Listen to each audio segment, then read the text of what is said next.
베드로전서 1장 17절입니다.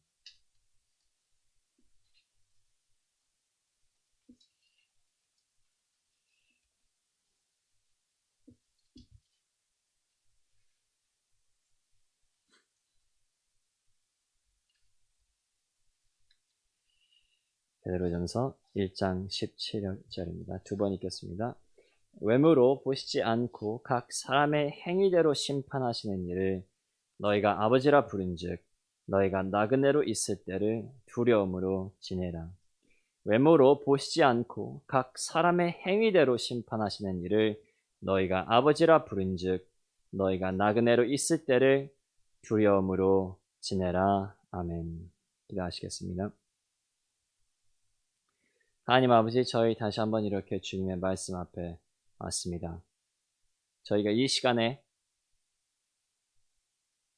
이것이 그냥 저희가 서로에게 하는 말이 아니라 저희가 위로하고 권면하고 그런 말이 아니라 하나님의 권위를 가지고 하나님께서 오늘 저희에게 영원하신 예정 가운데서 저희에게 들려주시는 말씀이라는 것을 믿고 저희가 교회에 어떤 마음으로 왔던지 저희가 무엇을 하고 왔던지 그것과 상관없이 다시 한번 저희의 마음을 저희가 붙잡아서 이 시간에 하나님의 말씀을 두려움과 떨리는 가운데서 저희가 받아들이는 저희가 될 수 있도록 도와주시옵소서.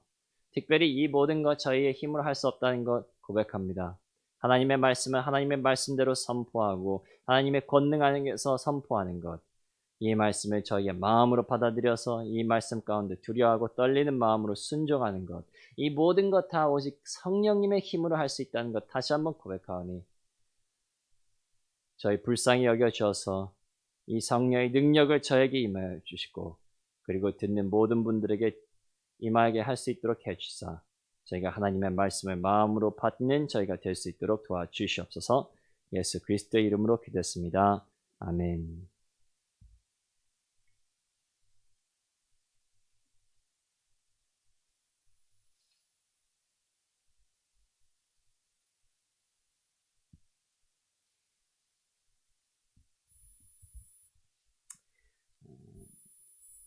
결혼에 대하여 1,500명 이상을 조사한 2005년도 미국의 한 연구가 있었는데 이 연구는 이혼한 사람들의 45%가 그들이 이혼한 주범은 자신의 아니면 배우자의 비현실적인 기대라고 하였습니다.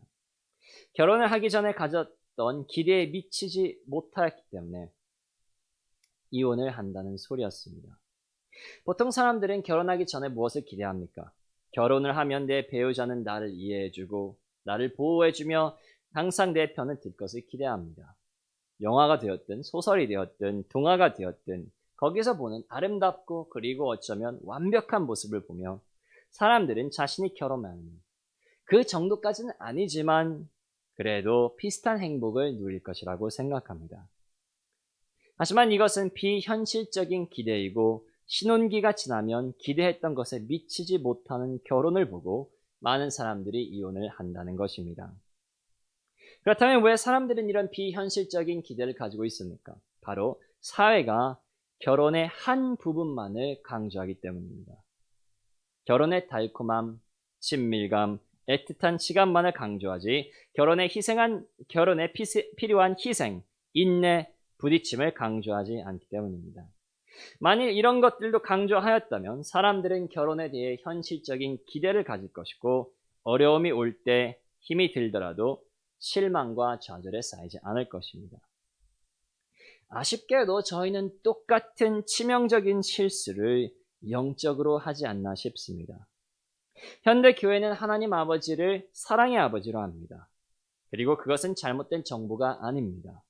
지난번에 저희가 들었던 것처럼 아버지의 긍휼과 자비와 용서는 세상 어느 것과 비교할 수 없는 완전한 것입니다. 문제는 무엇입니까? 바로 현대 교회는 이것만을 강조한다는 소리입니다. 그래서 아버지에 대해 비현실적인 기대와 사고를 가지고 있으며 그래서 삶의 어려움이 올 때마다 그들은 아버지에게 실망하고 좌절하고 심지어 그를 떠나기도 합니다. 저는 저희가 이 똑같은 실수에 빠지지 않기를 바랍니다. 저희의 육이 즐거워하는 아버지의 성품들만 강조하는 것이 아니라 균형 있게 아버지의 모든 성품을 저희가 배워나가고 아버지에 대한 현실적인 기대를 가지며 저희가 환상의 아버지를 섬기는 것이 아니라, 즉 우상을 섬기는 것이 아니라 보좌에 앉으신 하나님 아버지를 알아가고 섬기는 저희가 되었으면 합니다. 자, 오늘 등장하는 그리고 저희가 마땅히 알아가야 되는 아버지는 누구십니까? 사랑과 긍휼의 아버지뿐 아니라 바로 본문에 나오는 대로 심판하시는 아버지입니다. 심판하시는 이를 너희가 아버지라 부른즉. 자, 하나님에 대한 흔한 오해가 무엇입니까? 바로 하나님께서는 저희의 아버지이시기 때문에 저희가 잘못할 때에도 눈 감아 주시고 저희를 심판하지 않으실 것이라는 오해입니다. 하지만 이런 생각은 매우 비성경적인 생각입니다. 이것은 그리스도의 아버지 여호와 하나님이 아니라 사단의 자녀들이 만든 금송아지입니다. 저희 아버지께서는 자녀가 잘못하여도 눈 감아 주시고 오히려 자녀를 비판하는 사람들에게 욕하는 부정한 정치인이 아닙니다.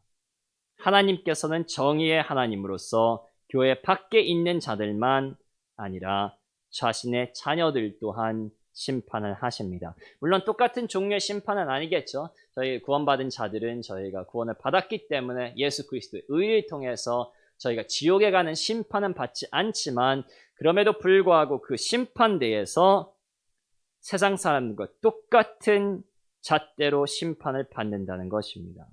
그래서 오늘 본문은 바로 아버지께서 각 사람의 행위대로 심판하신다고 기록하고 베드로전서 4장은 하나님의 집에서 심판이 시작한다고 기록하고 세상이 아닙니다. 하나님의 집에서 심판이 시작한다고 기록하고 히브리서 12장은 하나님께서 아들들을 세상 사람들이 아니라 자신의 아들들을 징계하시고 채찍질하신다고 하며 로마서 2장은 각 사람 유다인과 헬라인 다 심판받을 것이라고 하십니다. 또한 저희는 그리스도의 예가 있지 않습니까? 하나님께서는 독생자도 자신의 죄가 아니라 다른 사람의 죄를 짊어졌을 때에도 그를 처참하게 십자가에서 심판하시지 않으셨습니까?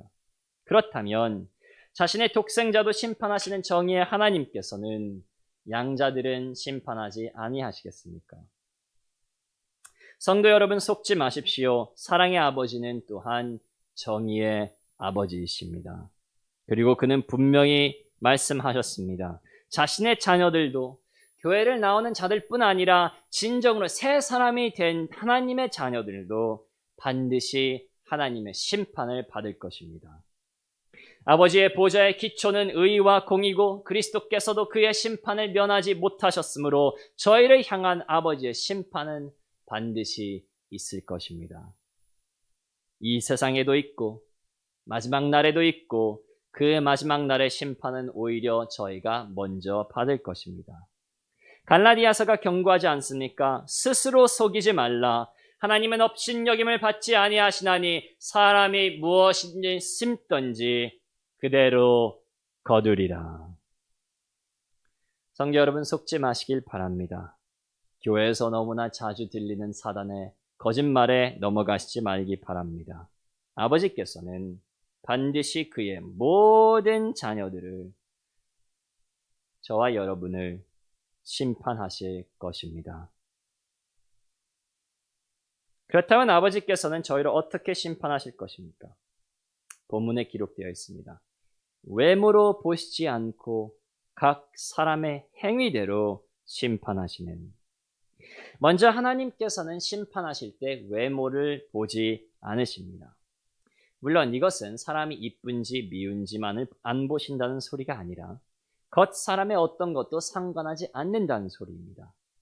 그들이 사회에 어떤 직위를 가지고 있는지, 돈이 얼마나 많은지, 누구의 자녀인지, 어떤 대학을 나왔는지, 그들이 이런 범죄를 할 것 같은 사람인지, 다시 재범할 확률이 있는지, 이런 것들은 하나도 상관하지 않으신다는 소리입니다. 사회가 판사들에 대하여 제일 큰 불만이 무엇입니까? 바로 그들은 외모를 본다는 것입니다. 특별히 정치인이나 그들의 자녀들에게, 돈 많은 자들과 연예인들에게 너무 관대하는 것 아닙니까? 또한 어리다고 관대하고 술 마셨다고 관대하고 재범할 가능성이 낮다고 판단되니 관대하고 사과문 쓴다고 눈물 흘린다고 관대하고 증거에 따라서 재판하는 것이 아니라 외모를 따라서 재판을 한다는 슬픈 현실입니다. 하지만 저희 아버지께서는 그런 분이 아니십니다. 아버지께서는 어떤 외모도 보지 않으십니다. 사람의 직위에, 사회의 압박에, 부유하건 가난하건 나이가 적든 많든 하나님께서는 절대로 편파적이시지 않으십니다. 그럼 아버지께서는 무엇에 따라 심판하십니까? 각 사람의 행위대로 심판한다고 본문은 기록하고 있습니다. 정의는 이것입니다. 출애굽기 21장 생명은 생명으로, 눈은 눈으로, 이는 이로, 손은 손으로, 발은 발로, 된 것은 된 것으로, 상하게 한 것은 상함으로, 때린 것은 때림으로 갚을지니라. 하나님께서는 각 사람이 행한 대로 갚아주십니다. 잘하면 잘한 대로, 못하면 못한 대로 갚아주십니다. 일을 잘하면 일을 상 주시고 오를 못하면 오를 벌 주십니다. 하나님의 심판은 모든 면에서 공정하고 그의 저울은 틀린 적이 없습니다. 그리고 그는 저희가 행한 대로 반드시 심판을 하실 것입니다. 물론 이 심판은 이 세상에도 있지만 대부분은 이 세상에서 일어나고 있지 않습니다. 그 이유는 바로 하나님께서는 동시에 긍휼의 하나님이시기 때문에 사람들이 회개하기를 기다리시는 것입니다. 하지만 사람들은 이것을 오해해서 하나님의 심판이 없을 것이라고 착각합니다. 구원받은 저희도 저희의 죄를 하나님께서 심판하지 않을 것이라고 착각합니다. 하지만 성경은 이렇게 기록합니다. 로마서 2장 다만 내 고집과 회개하지 아니하는 마음을 따라 진노의 날 곧 하나님의 의로우신 심판이 나타나는 그날에 임할 진노를 내게 쌓는도다. 지금 일어나고 있지 않는 이유는, 지금 심판받고 있지 않는 이유는 하나님께서 그것을 잊어버리셔서가 아니라 바로 그 마지막 날에 저희에게 모든 심판이 임하도록 하나님이 쌓아놓고 계시다는 소리입니다. 그래서 그날에는 악을 행하는 각 사람의 영에는 환난과 공고가 있을 것이고 선을 행하는 각 사람에게는 영광과 존귀와 평강이 있을 것입니다. 그렇습니다. 저희 아버지께서는 공의로운 심판자이십니다. 저희가 하나님의 자녀이기 때문에 세상 사람들과 다른 잣대, 다른 기준을 쓰시는 것이 아닙니다. 독생자도 똑같은 기준이 요구되었는데 양자인 저희들이 다른 기준을 따라야겠습니까? 그렇지 않습니다. 심판자 아버지께서는 저희의 외모를 보시지 않습니다. 저희가 하나님의 자녀라는 것, 저희가 어렸을 때 교회에 나왔던 것, 그런 것 보지 않으십니다. 무엇을 보십니까? 바로 저희의 행위입니다. 저희가 하나님의 법도에 따랐는지 따르지 않았는지 이것 하나만 보십니다. 이유는 필요 없습니다. 하나님 앞에서 수천 가지 변명을 하여도 소용이 없습니다. 내가 이런 집안에서 태어나서 이런 환경이 있어서 이런 과거가 있어서 이런 변명 수만 번을 해도 하나님께서는 끄떡하지 않으십니다. 하나님께서는 외모를 보지 아니하시고 오직 저희의 행위를 보시는 하나님이시기 때문입니다. 성도 여러분, 저희 아버지께서는 이런 분이십니다. 정의로운 심판자이시기 때문에 한편으로는 저희의 모든 선을 상 주십니다. 저희가 자신을 부인하고 좁은 길을 걸어갈 때에, 저희가 사람들의 악을 선으로 돌려줄 때에, 저희가 아무도 모르게 골방에서 하나님의 뜻에 따라 기도할 때에, 오른손이 하는 것을 왼손이 모르도록 구제할 때에, 하나님을 사랑하고 이웃을 사랑할 때에, 그것이 심지어 소자에게 물 한 그릇 주는 것일지라도 공평하신 하나님께서는 그 일들을 다 기억하시고 그 모든 것을 보답하실 것입니다. 하지만 저희가 흔히 잊어버리는 사실은 하나님께서 이렇게 공평하신 아버지시기 때문에 저희가 한 모든 악 또한 보답하실 것이라는 사실입니다. 심은 대로 거둔다는 것은 선한 일에서만 하나님께서 주시는 약속이 아니라 악한 일에서도 하나님께서 주시는 약속입니다. 그리고 저희가 선한 일을 하였기 때문에 악한 일에 대한 대가는 없어지지 않습니까? 내가 과거에 이렇게 많은 선한 일을 했기 때문에 내가 지은 죄가 없어지는 것이 아닙니다. 생각해 보십시오. 아무리 모범 시민이라도 유공자라도 그가 법을 어기면 법을 어긴 대가를 치러야 되지 않습니까? 사람의 법도 이런데 그럼 하나님의 법은 다르겠습니까? 모세를 한번 보시기 바랍니다. 그는 40년 동안 하나님을 얼마나 잘 섬겼습니까? 그리고 그 대가로 그는 상을 받았습니다. 하나님께서는 오직 그에게만 자신의 영광을 보여주시고 사람이 친구와 이야기하는 것처럼 모세와 이야기하시고 히브리서에 그가 하나님의 온 집에서 종으로서 신실하였다고 영원히 기록되어 있고 변화산에서는 그는 그리스도를 보고 하늘에서 말로 다 할 수 없는 영광을 누리고 있습니다. 하지만 그는 하나님의 계명을 어기고 분노 가운데서 반석을 치고 하나님의 영광을 가렸기 때문에 아무리 간구하여도 그는 약속의 땅을 한 발자국도 밟지 못하였습니다. 성도 여러분, 저희의 아버지는 이런 아버지십니다. 어떤 외모도 보지 않으십니다. 그 사람이 누구인지, 과거가 무엇인지, 얼마나 가지고 있는지 이런 것 하나도 보지 않으십니다. 무엇 하나만 보십니까? 각 사람의 행위를 보십니다. 저희가 과거에 하나님께 많이 희생한 것, 그것에 대해서는 반드시 보상을 할 것입니다. 하지만 그것 때문에 저희가 불순종하는 부분을 하나님께서는 전혀 덮어주시지 않을 것입니다. 저희가 기도하고 하나님께 경배하는 것, 그거 좋습니다. 하지만 그것 때문에 하나님께서는 저희가 세상을 사랑하고 쫓는 것을 넘어가시지 않으십니다. 하나님께서는 저희가 행한 대로 반드시 갚아주시는 공의로운 심판자이기 때문입니다.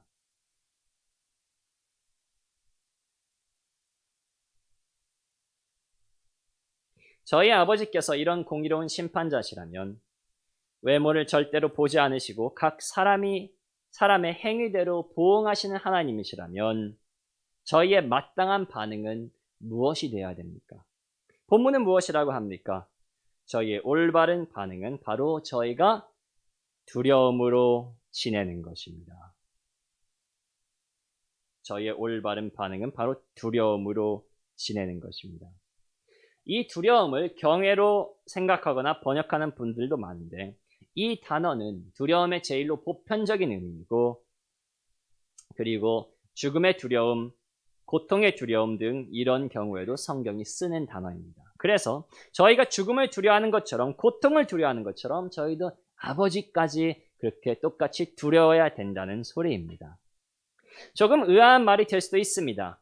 아니 아버지께서 각 행위대로 심판하신다면 죄를 멈추고 선을 행하는 것이 당연한 결론이 아닙니까?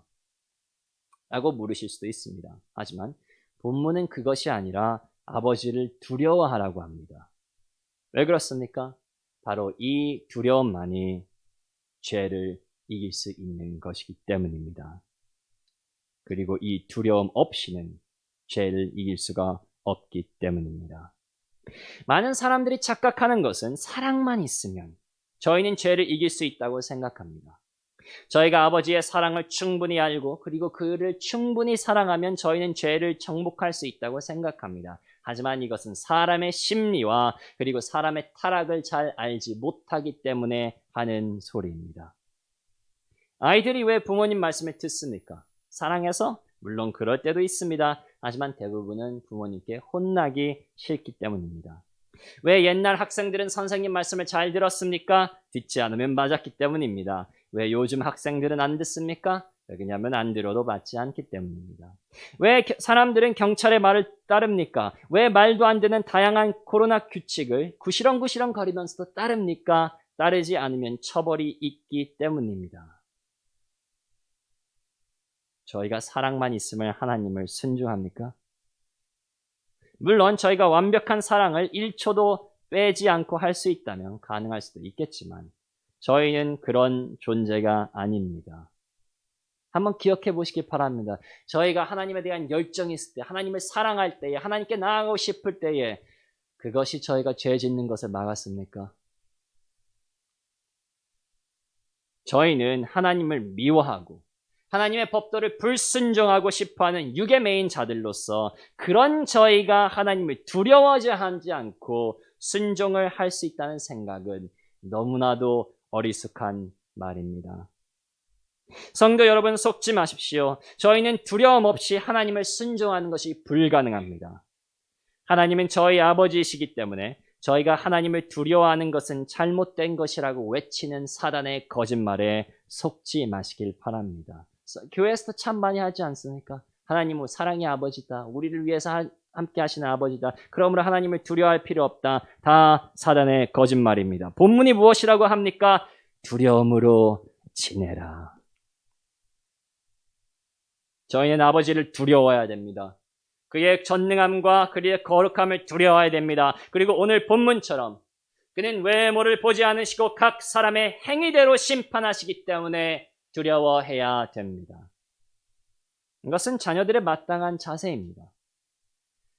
아브라함은 하나님을 두려워하였기 때문에 이삭을 바치라는 명령에 순종하였습니다. 욥도 욥기 1장에 하나님을 사랑하는 자가 아니라 하나님을 두려워하는 자로 소개됩니다. 모세와 사무엘과 선지자들은 계속 저희에게 하나님을 두려워하라는 계명을 줍니다. 그리스도께서는 저희가 몸만 죽이는 사람이 아니라 몸과 영혼 둘 다 멸할 수 있는 하나님을 두려워하라고 합니다. 로마서는 믿지 않는 자들을 어떻게 표현하냐면 그들의 눈앞에 하나님을 두려워함이 없는 자들로 표현하고, 계시록에 나오는 천사들은 하나님을 두려워하며 영광을 돌리라고 합니다. 하나님을 두려워함은 자녀들에게 이상한 것이 아니라 오히려 자녀들의 특징입니다. 성도 여러분, 저희는 아버지를 두려워해야 됩니다. 그는 저희가 자녀들이라고 해서 저희 죄악을 눈감아 주시지 않습니다. 세상 사람들과 저희를 똑같은 잣대로 심판하실 것이며, 심지어 순서는 저희가 먼저 심판을 받습니다. 하나님께서는 저희의 모든 행위를 심판하실 것이고, 어떻게 보면 저희는 벌써 이 심판의 예고편을 보고 있습니다. 저희가 한 죄가, 그 대가가 낱낱이 저희에게 다시 돌아오고 있지 않습니까? 돈을 섬긴 자들은 가난해지고, 가족을 섬긴 자들은 가족의 불화가 생기며, 부모에게 잘못했던 자들은 자기 자녀들이 자신에게 똑같이 하는 것을 보며, 저희가 다른 사람을 속이면 누가 저희를 속이고, 저희가 용서하지 않으면 다른 사람도 저희를 용서하지 않으면, 저희가 분노하면 다른 사람도 저희에게 소리치며, 뒤에서 사람을 공격하면 상대방은 대놓고 저희에게 공격하지 않습니까? 하나님께서 다윗의 죄에 대하여 무엇이라고 하십니까? 너는 은밀히 행하였으나 나는 온 이스라엘 앞에서 백주에 이 일을 행하리라. 심은 것이 땅에서 싹을 내고 자라서 열매를 맺는 것은 꽤 오랜 시간이 걸립니다. 하지만 성도 여러분, 속지 마시길 바랍니다. 모든 자들은, 하나님을 아버지라고 부르는 저희도 뿌린 대로 거둘 것입니다. 하지만 더 무서운 것이 무엇인지 아십니까? 솔직히 말해서 이 세상에서 저희가 받는 벌은 별로 무서운 것이 아닙니다. 바로 그 마지막 날에 하나님께서는 이 땅에서 들춰내지 않으신 것들을 그 날에는 온 만민 앞에서 낱낱이 드러내실 것이라는 사실입니다. 로마서가 기록하지 않습니까? 하나님이 예수 그리스도로 말미암아 사람들의 은밀한 것을 심판하시는 그 날이라. 물론 어떤 분들은 이것은 그리스도인들에게 해당되지 않는다고 우기는 분들이 있습니다. 하지만 성경은 다르게 말합니다. 고린도전서 3장 한번 보시겠습니다. 3장 11절부터입니다. 고린도전서 3장 11절입니다.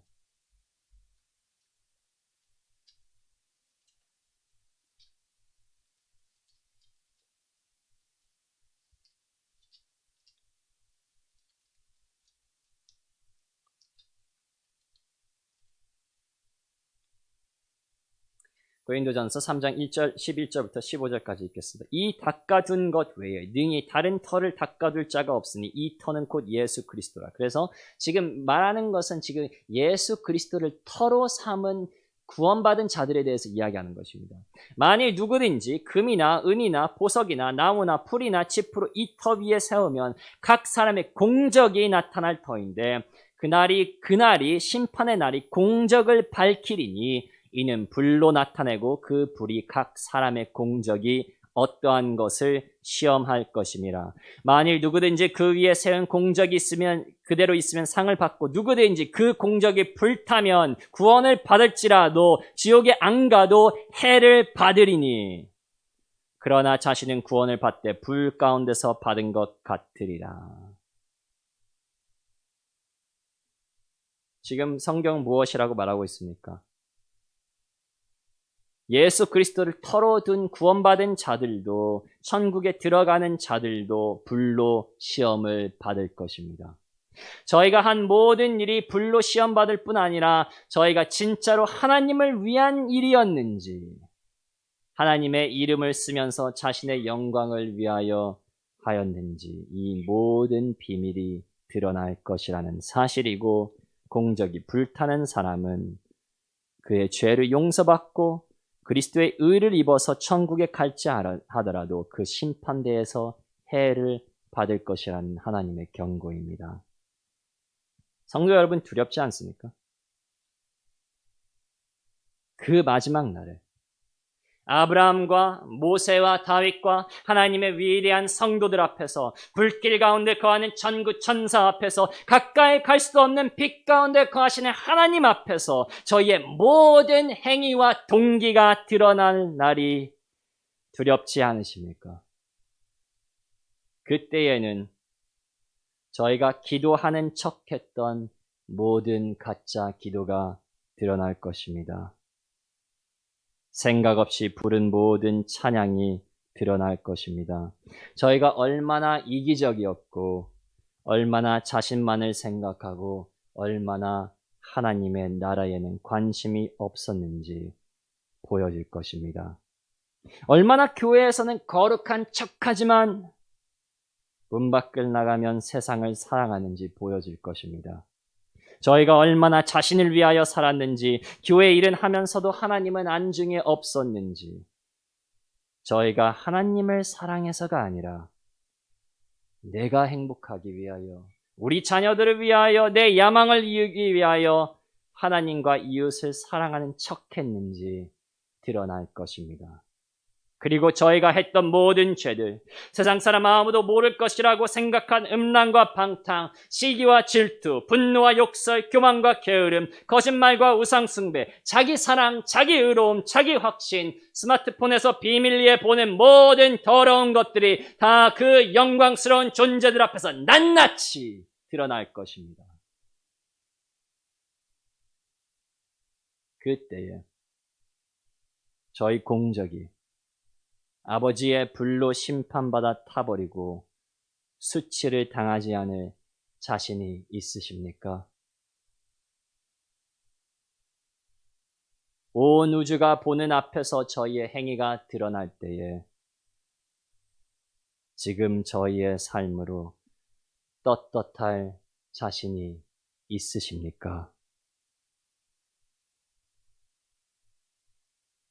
성도 여러분, 저희는 두려워해야 됩니다. 이 거룩한 두려움이 저희의 몸을 지배해야 됩니다. 죄를 보면 움찔해야 됩니다. 생각만 해도 소름이 떨어야 됩니다. 이 죄 때문에 저희의 아버지께서 얼마나 정의롭게 저희를 심판하실지를 안다면 저희는 두려워하지 않을 수가 없습니다.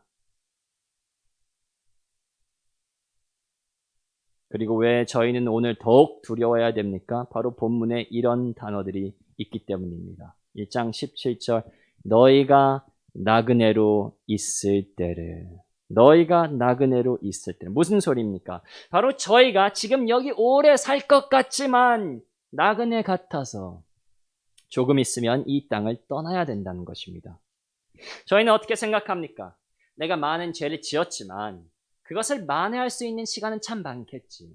내가 1, 2년 후에 하나님을 만날 것도 아니고 수십 년 후에 뵐 텐데 아직 시간이 있지. 난 아직 젊으니까 나이가 들고 나서 심판을 대하여 생각해야지. 이런 오해를 하고 있다는 것입니다. 하지만 성경은 무엇이라고 합니까?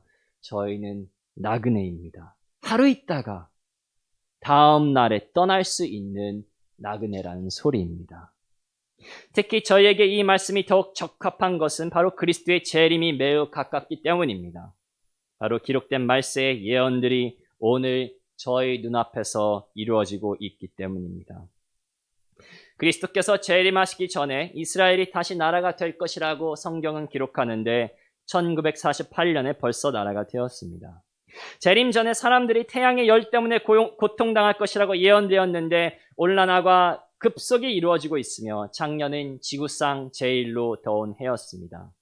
바다 생물의 3분의 1이 죽을 것이라고 기록되어 있는데 해양 생물학자들은 벌써 죽었다고 발표했습니다. 재림 전에는 바다와 강들이 오염될 것이라고 예언했는데 바다는 물론이고 알프스 산맥에서 흘러오는 물에도 초미세 플라스틱이 난무합니다. 그리고 누가복음에는 재림 전에 많은 전염병이 있을 것이라고 말했는데 저희는 이 사실을 코로나를 통해서 실감하고 있습니다. 또한 성경이 말세에 예언하는 대로 배교하는 자들이 넘치며 기도가 끊기며 사랑이 식고 돈을 사랑하는 자들이 교회에 넘칩니다. 그것뿐입니까? 저희는 옛날보다 훨씬 더 많은 위험 가운데 살고 있습니다. 전쟁과 기근과 사회 갈등과 불의와 우울증, 중독, 스트레스, 암과 다른 질병들, 정신병, 자연재난, 나라 부채 등 아프가니스탄처럼 언제 나라가 망할지, 언제 저희가 죽을지, 언제 저희가 하나님의 심판대 앞에 서야 되는지 모르는 긴박한 상황이 왔습니다. 이런 상황에서 저희는 기억해야 됩니다. 저희는 나그네입니다. 이 땅에 잠시 왔다가 가는 해가 뜨면 없어지는 안개와도 같은 존재입니다. 아무리 자신이 잘났다고 우겨도 아무리 위대한 업적을 이루어도 모든 사람은 흙에서 흙으로 돌아갈 뿐 아니라 저희는 한 사람도 남김없이 심판하시는 아버지 앞에 서야 됩니다. 그리고 경각심을 가진 사람이라면 현실을 있는 그대로 바라볼 수 있는 사람이라면 그 날은 저희가 생각하는 것처럼 멀지 않았다는 것을 알 수가 있습니다. 성도 여러분, 시간이 없습니다. 나그네는 집을 짓고 농사를 하고 농산물을 즐긴 시간이 없는 것처럼 저희도 이 땅의 것을 추구할 시간이 없습니다. 저희 아버지께서는 조금 있다 돌아오십니다. 독생자께서는 그의 거룩한 천사들과 한순간에 재림하실 것이고 저희 모두는 외모를 보시지 않으시고 저희의 행위대로 심판하시는 하나님 앞에 설 것입니다. 그러므로 저희는 무엇을 해야 됩니까? 본문이 강조하는 대로 거룩함, 두려움 가운데 지내야 됩니다. 저희의 몸과 마음이 하나님을 두려워하는 자들이 되어야 합니다. 하나님께서 저희 먼저 심판하실 것이고 저희의 모든 죄를 드러내실 것이라는 사실을 기억하고 살아야 됩니다. 숨겨진 것 중에 저희가 수십 년 동안 지은 그 죄들 중에 드러나지 않을 것은 하나도 없다는 사실을 기억해야 됩니다. 지금은 하나님께서 그 죄를 덮어주시지만 조금만 있으면 그 모든 일은 보여질 것이라는 사실을 직면해야 됩니다. 그래서 저희는 두려움 가운데서 회개해야 됩니다. 세상을 버리고 하나님께 돌아가야 되고 죄를 멈추며 거룩하게 살아야 됩니다. 그렇습니다. 이제 그리스도의 재림이 임박했습니다. 저희 각 사람이 하나님의 심판 앞에 설 날이 멀지 않았습니다. 그러므로 저희는 이제 어둠에서 나와 빛 가운데 거해야 됩니다. 음란과 방탕, 시기와 질투에서 나와야 됩니다. 세상을 사랑하지 아니하고 하나님을 사랑해야 됩니다. 자기 자신의 유익이 아니라 이웃의 유익을 챙겨야 되며 저희는 분노하지 말며 인내해야 됩니다.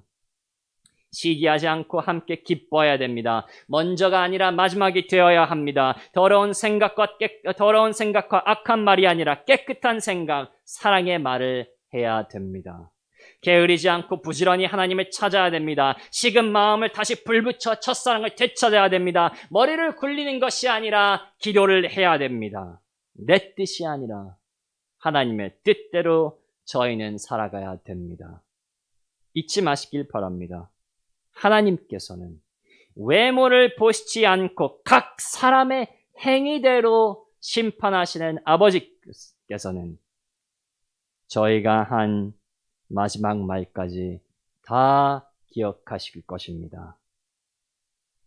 그러므로 사람을, 미래를, 죽음을 두려워하지 마시고 하나님을 두려워하시며 그 두려움 가운데 나그네로 여기 있을 동안 저희는 힘써서 거룩함을 쫓는 주님을 향한 교회가 되기를 바랍니다.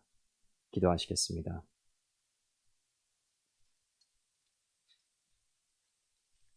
하나님 아버지, 저희가 너무나도 심판에 대해서 오해하는 부분이 많은 것 같습니다. 하나님께서는 저희의 죄를 용서하십니까? 용서하십니다. 그리고 그 모든 것을 깨끗이 씻어주십니까? 씻어주십니다. 하지만 그것은 심판대의 후의 일이지. 그 전에는 저희가 그 심판대에서 저희의 죄 때문에 심판을 받을 것이라는 것을 저희가 너무나도 자주 잊어버리기도 하고 저희가 그것을 신경을 안 쓰기도 합니다. 저희가 아무렇게나 살아도 저희가 구원을 받았기 때문에 그리스도를 알기 때문에 교회에 나오기 때문에 저희가 아무렇게나 살아도 하나님께서는 그거 기억조차 아니하시고 그냥 덮어주시고 그냥 2살짜리 애기를 모든 것이 그냥 하는 것처럼 그렇게 하나님께서 저희를 바라보시고 덮어주신다는 생각, 그것은 성경 어디에도 없는 생각이라는 것을 기억할 수 있도록 도와주시옵소서. 반드시 그 천국에 들어갈 때 하나님을 만날 때에 저희의 모든 죄는 없어지며 저희의 몸과 마음은 영혼은 완전히 깨끗해지며 저희는 진정으로 거룩함 가운데 걸을 자들이지만 그 전에 심판대에서는 하나님께서 저희의 모든 행위를 들춰내시고 저희를 심판하실 것이라는 사실을 저희가 잊지 않을 수 있도록 해주시며 아무리 구원을 받는 자들도 지옥을 면하는 자들도 고린도전서 말씀처럼 그들의 행위가 거룩하지 않으면 반드시 해를 입을 것이라는 그 말씀을 저희가 잊지 않을 수 있도록 도와주시고 저희가 하나님 아버지께서는 사랑의 아버지와 용서의 아버지와 긍휼의 아버지뿐만 아니라 정의의 아버지로서 저희를 세상 사람들과 똑같은 기준으로 심판하신다는 것을 저희가 기억하며 저희가 두려움 가운데서 저희가 거룩한 경건 가운데서 경외 가운데서 하나님께서는 항상 저희를 보신다는 사실을 기억하고 저희가 마지막 날까지 거룩하기 위해서 이 나그네 같은 삶을 열심히 거룩하게 하나님을 사랑하며 이웃을 사랑하는 저희가 될 수 있도록 도와주시옵소서.